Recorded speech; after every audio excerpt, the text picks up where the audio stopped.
సనాతన ధర్మం, పునర్జన్మ. ఒకసారి మన సనాతన ధర్మంపై, వేదాంత శాస్త్రంపై మక్కువ ఉన్న ఒక విదేశీయుడు పరమాచార్య స్వామివారిని దర్శించాలని కంచి మఠానికి వచ్చాడు. అతను కొన్ని సందేహాలను అడగాలని అనుకున్నాడు.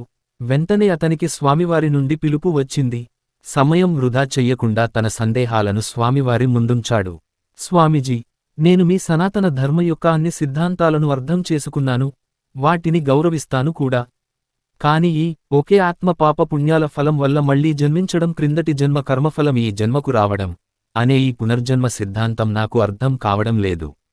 మీరు ఈ విషయంలో నాకు కొంచెం చెప్పగలరా అని అడిగాడు. ఎందుకంటే మా ధర్మం ప్రకారం ఈ జన్మలో చేసిన పాపపుణ్యాల ఫలితం ఈ జన్మలోనే అనుభవిస్తాము.